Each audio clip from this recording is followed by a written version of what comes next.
നമ്മളൊക്കെ പലപ്പോഴും ജീവിത സാഹചര്യങ്ങൾ കൊണ്ട് പല തീരുമാനങ്ങൾ എടുക്കുന്നവരാണ്.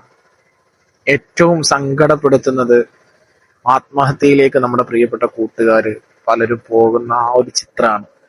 അതെന്താ സംഭവിക്കുന്നതെന്ന് ഞാൻ പലപ്പോഴും ആലോചിച്ചിട്ടുണ്ട്. എങ്ങനെയാണ് നമ്മുടെ ജീവൻ അപഹരിക്കാൻ, അതും സ്വയം നമുക്ക് ആ ഒരു മൊമെന്റിൽ സാധ്യമാകുന്നതെന്ന് പലപ്പോഴും ചിന്തിച്ചിട്ടുണ്ട്. അപ്പൊ ഞാൻ മനസ്സിലാക്കിയ ഒരു സത്യം, പലപ്പോഴും നമ്മുടെ സാഹചര്യങ്ങൾ, സിറ്റുവേഷൻ ആണെന്ന്, അതൊരു കോമൺ ആയിട്ടുള്ള ഫാക്റ്റ് ആണ്, നമുക്കറിയാം. എന്തുകൊണ്ട് നമുക്കതിനെ അതിജയിക്കാൻ കഴിയുന്നില്ല?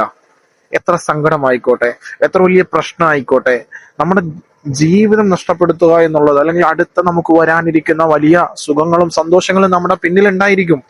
അതിലേക്കൊന്നും നമ്മൾ ചിന്തിക്കാതെ ആ ഒരൊറ്റ സെക്കൻഡിൽ നമ്മുടെ ലൈഫ് നമുക്ക് നഷ്ടപ്പെട്ടു പോകുന്നത് എങ്ങനെ ഒന്ന് പറഞ്ഞു തരാൻ പറ്റിയ നല്ലൊരു സൗഹാർദ്ദം നമ്മളിൽ ഇല്ലാത്തത് കൊണ്ടാണ്.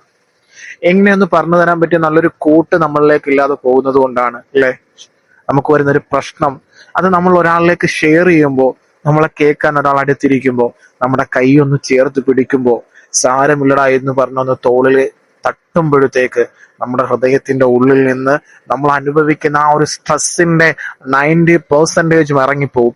പരിഹാരമല്ല, മറിച്ച് നമ്മൾ ഒരാളിലേക്ക് ഷെയർ ചെയ്യുമ്പോഴത്തേക്ക് നമ്മുടെ ആ പ്രശ്നം അവിടെ പരിഹരിക്കാനുള്ള മാർഗങ്ങൾ നമ്മുടെ മുമ്പിലേക്ക് തെളിഞ്ഞു വരും. അതുകൊണ്ട് എപ്പോഴും മനസ്സ് തുറക്കുക, അത് തുറക്കാൻ പറ്റിയ നല്ലൊരു സൗഹാർദ്ദത്തെ കണ്ടെത്തുക. അതിന് നമുക്ക് സാധ്യമാകട്ടെ.